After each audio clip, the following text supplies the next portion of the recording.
Method है class 9 के नए चैप्टर के साथ। यूनिट नंबर 8 है क्वाड्रेटिक इक्वेशन, इस यूनिट का नाम है। एक्सरसाइज 8.1 का क्वेश्चन नंबर 1 आपके साथ लिखा हुआ है, लेकिन उससे पहले हम क्वाड्रेटिक इक्वेशन की थोड़ी सी चीजें पढ़ लेंगे, उसके बाद हम इसको देखेंगे कि इसको हम सॉल्व कैसे करते हैं, और इसमें फैक्टराइजेशन से मेथड से सॉल्व करने की कोशिश की है। एक क्वाड्रेटिक कैसी इक्वेशन होती है जो हम क्वाड्रेटिक पढ़ेंगे, एक वन वेरिएबल क्वाड्रेटिक इक्वेशन, और उसके अंदर तीन टर्म्स होती है। ये जो मैं आपके साथ लिख रहा हूँ, ये स्टैंडर्ड फॉर्म है क्वाड्रेटिक की। क्वाड्रेटिक की जो स्टैंडर्ड फॉर्म जिसे हम कहते हैं, उसकी शक्ल कुछ ये होती है, a x square plus minus b x plus minus c equal to 0। अब इसमें ये ध्यान रखिएगा, तीन टर्म होती है लेफ्ट हैंड साइड पे, राइट हैंड साइड पे सिर्फ 0 होता है, और इसमें से पहली सबसे आखिरी वैल्यू कांस्टेंट वैल्यू होती है। ये जो वैल्यू आपके पास एक्स स्क्वायर के साथ जो ए होता है, ये हमेशा पॉजिटिव होना चाहिए, it can not be negative. और बाकी जो दो वैल्यूज है वो पॉजिटिव भी हो सकती है, नेगेटिव भी हो सकती है। एक कांस्टेंट बी के साथ एक्स के साथ होता है, उसको हम बी कहते हैं, और एक अकेला कांस्टेंट को हम सी कहते हैं। जो एक्स स्क्वायर के साथ कांस्टेंट होता है उसको हम ए कहते हैं, जो एक्स के साथ कांस्टेंट होता है उसको हम बी कहते हैं, और जो अकेला कांस्टेंट को हम सी कहते हैं। और ये शक्ल ऐसी होती है, a x square plus b x plus c कुछ भी हो। याद रखिएगा कि क्वाड्रेटिक इक्वेशन को सॉल्व करने के लिए जरूरी है कि हम उसे पहले स्टैंडर्ड फॉर्म में लेकर आए। अगर वो स्टैंडर्ड फॉर्म में नहीं होगी तो सॉल्व नहीं हो सकती। अब ये क्वाड्रेटिक इक्वेशन सॉल्व करने के हमारे पास तीन मेथड है, तीनों मेथड हम इसी चैप्टर के अंदर पढ़ेंगे। अपने दो मेथड हमारे पास इसी एक्सरसाइज 8.1 में है, और फिर 8.2 में एक और अलग से पूरा मेथड है इसको सॉल्व करने का, और फिर मजीद इसमें 8.3 8.4 के अंदर मजीद इक्वेशन के सिस्टम्स के इक्वेशन के सोल्यूशन मौजूद है। यहां पर देखिएगा कि हम सोल्यूशन सेट निकालेंगे इस इक्वेशन का, तो यहां पर दो सोल्यूशन आएंगे, बिकॉज इसकी डिग्री 2 है। यही फर्क है क्वाड्रेटिक में और लीनियर इक्वेशन में। लीनियर इक्वेशन आपके चैप्टर नंबर 6 में पढ़ी हुई है, तो लीनियर इक्वेशन के अंदर जब हम निकालते हैं तो उसमें एक सोल्यूशन सेट आता है, यहां पर दो सोल्यूशन आएंगे, उनके इसकी जो डिग्री है वो 2 होती है, एक्स स्क्वायर होता है, लिहाजा हमारे पास हमेशा एक्स की दो वैल्यूज आएंगी। कभी कभी हमारे पास एक वैल्यू भी आएगी, वो सर्टेन कंडीशन होगी, हमारे पास एक वैल्यू भी आएगी, लेकिन यहाँ पर ज्यादातर हमारे पास दो वैल्यूज आएंगी जब भी हम इसको सॉल्व करेंगे। अब इसको सॉल्व करें तो दूसरे मेथड है, इसको यहाँ पर आप देख सकते हैं, इसमें आपने कहा है फैक्टराइजेशन मेथड सॉल्व करो। बेसिकली तीन बुनियादी मेथड है, इसके अंदर एक कहलाता है फैक्टराइजेशन मेथड। ये फैक्टराइजेशन जो है वो आप चैप्टर नंबर 4 में पढ़ चुके हैं। दूसरा कहलाता है कंप्लीटिंग स्क्वायर मेथड, ये सबसे मुश्किल और सबसे यूनिवर्सल मेथड है, इस मेथड से हर इक्वेशन सॉल्व हो सकती है। और आखिर में हमारे पास फॉर्मूला मेथड कहलाता है। फॉर्मूला मेथड के अंदर हमने एक फॉर्मूला बना लिया है क्वाड्रेटिक को सॉल्व करने के लिए, वो फॉर्मूला बनाना हम सीखेंगे भी, और उसको बनाने के बाद उसको फॉर्मूला को याद रखेंगे। और ज्यादातर जो हमारे पास इक्वेशन हमारे पास जो आती है वो हम फॉर्मूले से सॉल्व करने की कोशिश करते हैं। अगर फॉर्मूले से सॉल्व ना हो रही हो तो फिर हम देखते हैं कि कंप्लीटिंग स्क्वायर से किस तरह से सॉल्व हो सकती है। कंप्लीटिंग स्क्वायर से इक्वेशन सॉल्व हो जाती है, फॉर्मूले से भी कुछ इक्वेशन फंस जाती है, फैक्टराइजेशन से जाएगी, फैक्टराइजेशन से खास कंडीशन है, वही इक्वेशन से सॉल्व हो सकती है। ये तीन आपस मेथड है, ये तीनों मेथड हम 8.1 और 8.2 के अंदर हम पढ़ेंगे। यहाँ पर ये बात ध्यान रखते हैं कि सबसे पहले आपको क्वेश्चन फॉर्म बनानी पड़ेगी। अगर आप यहाँ पर देख लो, मैंने ये जो क्वेश्चन नंबर 1 है आपका 8.1 का, उसके जो 8 पार्ट है वो 8 के 8 पार्ट यहाँ पर सामने लिखे हुए हैं। इसमें से आप पहला, दूसरा, तीसरा और चौथा अगर देखें तो बहुत सारे आपको स्टैंडर्ड फॉर्म नजर आ रहे हैं, और कुछ आपको स्टैंडर्ड फॉर्म में नजर नहीं आ रहे, लिहाजा आपको उनको पहले स्टैंडर्ड फॉर्म बनाना पड़ेगा सॉल्व करने से पहले, और फिर हम उसको सॉल्व कर सकेंगे। तो सोल्यूशन शुरू करते हैं इस एक्सरसाइज का। स्टैंडर्ड इक्वेशन बनाएंगे पहले क्वाड्रेटिक की, फिर उसका फैक्टराइजेशन मेथड देखेंगे कि कौन सा फैक्टराइजेशन मेथड इसके ऊपर अप्लाई हो रहा है। एक्सरसाइज 8.1 क्वेश्चन नंबर 1 का पार्ट 1 है। इसका पार्ट 1 का जो सोल्यूशन स्टार्ट करें अगर हम, तो सवाल है x square plus 5x plus 6 equal to 0। अब आप अगर गौर करें और आपको फैक्टराइजेशन थोड़ी सी वापस आए तो आप देख सकते हैं कि ये जो एक्सप्रेशन है, ये एक्सप्रेशन ये ब्रेकिंग द मिडिल टर्म से फैक्टराइज हो सकती है। इसे ब्रेकिंग द मिडिल टर्म से फैक्टराइज हो सकती है। तो ब्रेकिंग द मिडिल टर्म से इसको फैक्टराइज करने की कोशिश करते हैं, तो देखते हैं कैसे फैक्टराइज होगी। इसमें क्या हो जाएगा, एक्स स्क्वायर तो ऐसे ही रहता है, ये 6 जो है इसके फैक्टर बनाते हैं ऐसे दो फैक्टर, तो प्लस माइनस करने पे 5 आ जाए तो 6 के ऐसे दो फैक्टर 2 और 3 हो सकते हैं। तो x square plus 2x plus 3x plus 6 equal to 0। Breaking the middle term करने के बाद हम क्या करते थे, हम दो के पेयर में से कॉमन लेते थे, यहां से x कॉमन आ जाएगा और बचेगा x प्लस 2, यहाँ पर +3 कॉमन आ जाएगा और बचेगा x + 2 = 0। इस 3x + 6 में से 3 कॉमन लेके x + 2 आ गया और यहाँ से x कॉमन लेके x + 2 आ गया। ठीक हो गया। अब आपके पास ये x + 2 कॉमन ब्रैकेट है, x + 2 आपके पास कॉमन ब्रैकेट है और आपके पास आगे बचा हुआ है x + 3 और ये = 0 के बराबर है।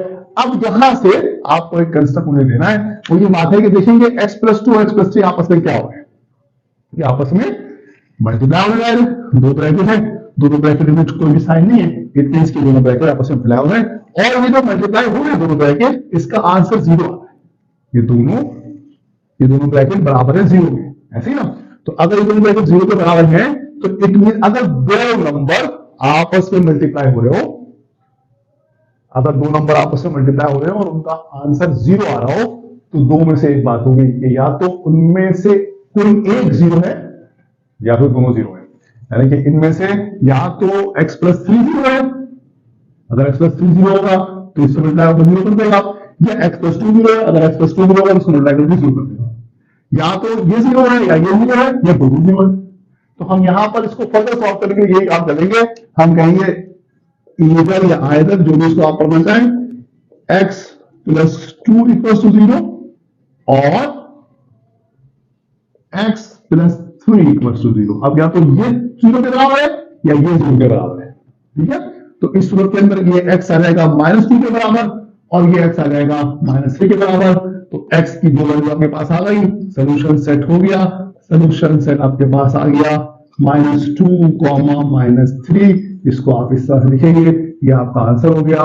पार्ट 1 एक्सरसाइज 8.1 के क्वेश्चन नंबर 1 का पार्ट 1 मैंने आपके साथ सॉल्व किया। देखिएगा मेथड से इसको फैक्टराइज करेंगे, फैक्टराइज होने के बाद जब फैक्टर बन जाएंगे तो हर फैक्टर को 0 के बराबर लेंगे और वहां से x की वैल्यू हम निकाल लेंगे। कुछ पार्ट नंबर 2 शुरू करते हैं। पार्ट नंबर 2 में भी जो है वो हमारे पास स्टैंडर्ड शक्ल बनी हुई है, 6x² - x - 1 = 0। इसमें -1 6 से मल्टीप्लाई होगा तो -6 हो जाएगा, -6 को ब्रेक करें -1 की शक्ल में तो -3 + 2 बन जाएगा। ये बन जाएगा आपके पास 6x² - 3x + 2x - 1 = 0। ये आपके सामने ब्रेक हो गया, -3x + 2x -x होता है और 6 - 1 से बड़ा होगा तो -6 बनेगा। उसके बाद यहाँ पर आपके पास 3x कॉमन ले लिया आपने, बचा x - 1। यहां से कुछ भी कॉमन नहीं आ रहा, आपने +1 कॉमन ले लिया, सॉरी ये 2x बचेगा, 6 था हमने कॉमन लिया 3 तो 2 बच जाएगा, 2x - 1।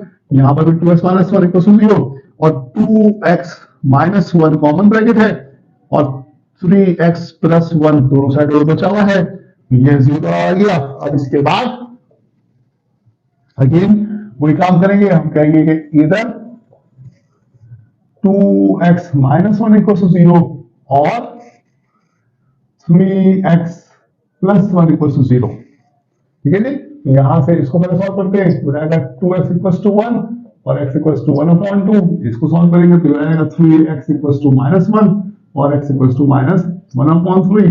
तो सॉल्यूशन सेट आपके पास आ गया 1/2, -1/3। ये आपके पास सॉल्यूशन सेट आ गया। इसका पार्ट 2 हमने सॉल्व किया।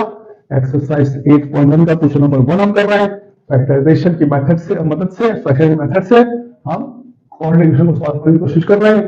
पार्ट नंबर 3 शुरू करते हैं। पार्ट नंबर 3 के अंदर सॉल्यूशन स्टार्ट करते हैं। इक्वेशन है हमारे पास x² - 11x + 30 = 0। अब +30 बनाना है और -11 है, तो 30 के फैक्टर अगर हम देखेंगे तो हमारे पास 5 और 6 एक फैक्टर होता है जिससे mn बन सकता है। तो हम इसको ऐसे करेंगे, x² - 5x - 6x + 30 = 0। इन दोनों को प्लस करेंगे तो -7 बनेगा, मल्टीप्लाई करेंगे तो +30 बनेगा। -5 को -6 में प्लस करेंगे तो -11 बनेगा और इसको मल्टीप्लाई करेंगे तो +30 बनेगा। और आगे इसमें सॉल्यूशन किस तरह से करेंगे, यहां से x कॉमन लेके यहां बचेगा x - 5, यहां से -6 कॉमन लेके x - 5 = 0। x - 5 कॉमन ब्रैकेट हो गया, x - 6 बच गया = 0। ये सारे काम आप एक्सरसाइज 4.1 के कुछ हिस्से में और 4.2 में कर चुके हैं, इसलिए मैं आपको तेजी से काम करा रहा हूं यहाँ पर। और उसके बाद क्या हो जाएगा, उसके बाद वही बात है जो हम पहले पिछले 2 पार्ट में की है। हम कहेंगे इधर x - 5 इक्वल टू 0 और x माइनस 6 इक्वल टू 0 और यहां से x आ जाएगा 5 के बराबर और यहां से x आ जाएगा 6 के बराबर।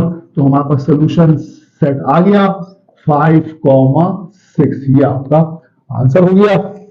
ये पार्ट नंबर 3 मैंने आपके सामने सॉल्व किया। अब पार्ट नंबर 4 की तरफ बढ़ते हैं। पार्ट नंबर 4 में स्टैंडर्ड फॉर्म में कुछ कमी है, लेकिन वो कमी ऐसी है कि एक्स स्क्वायर को देखिए, अगर एक्स स्क्वायर में होगा तो वो तो कोऑर्डिनेशन होगी नहीं ना। अब यहाँ पर एक्स स्क्वायर चूंकि है और सी नहीं है तो हम सी को 0 के बराबर ले सकते हैं, लेकिन चूंकि हमने यहाँ पर फैक्टराइजेशन मेथड की वजह से सॉल्व करना है, लिहाजा हम उसको फैक्टर बना देंगे और सॉल्व कर देंगे। ये पार्ट 4 आप शुरू करते हैं। पार्ट 4 के अंदर जो इक्वेशन है वो है x square minus 2x equal to 0। इसको अगर मैं फैक्टर करने की कोशिश करूंगा इन दोनों को, तो इसमें से x कॉमन आ जाएगा, बचेगा x माइनस 2 इक्वल टू 0। तो अगर अब ये x माइनस 2 से मल्टीप्लाई है, x माइनस 2 से मल्टीप्लाई हो रहा है, लिहाजा मैं कहूंगा कि इधर x इक्वल टू 0 और x माइनस 2 इक्वल टू 0। तो x 0 हो गया, ये यहां पर x जो है वो 2 हो गया, लिहाजा सोल्यूशन सेट आपके पास आ गया 0,2। ये आपका सोल्यूशन सेट आ गया पार्ट 4 का।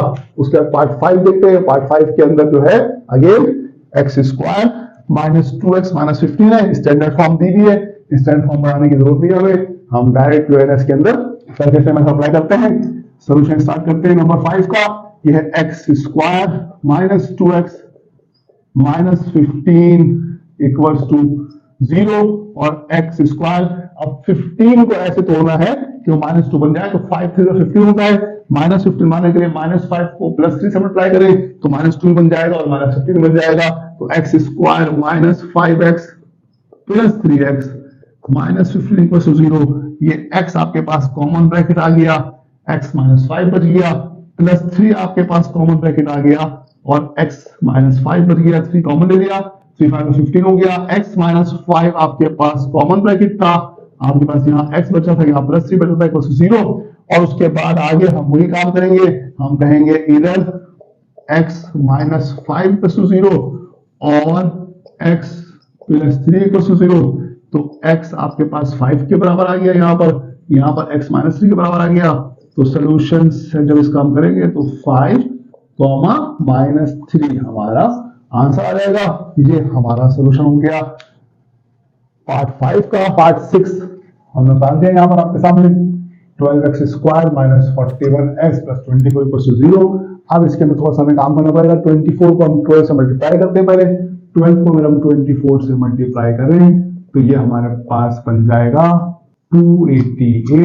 अब 288 के अगर हम फैक्टर बनाने की कोशिश करें तो देखिए 2 मल्टीप्लाई बाय 144, 3 मल्टीप्लाई बाय 96, 4 से करें तो 472 का, 5 से ये होगा नहीं, 6 से अगर हम करें तो 6 मल्टीप्लाई बाय 6 4 जा और 48 हो जाएगा, 7 से ये होगा नहीं, 8 से अगर हम करें तो 8 मल्टीप्लाई बाय 8 3 जा 24 और 48 तो 8 6 जा 48 और फिर हम 9 से इसको करें तो 9 3 जा 27 और 9 2 जा 18। ये हमें मिलेगा 9 और 32 को अगर हम प्लस करते हैं तो 41 बनेगा।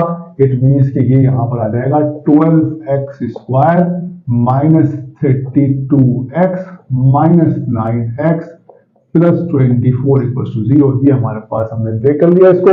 ये ब्रेक करने की थोड़ी सी प्रैक्टिस आपको करनी पड़ती है, ये हमने करके आपको दिखाई किस तरह से हो रहा है।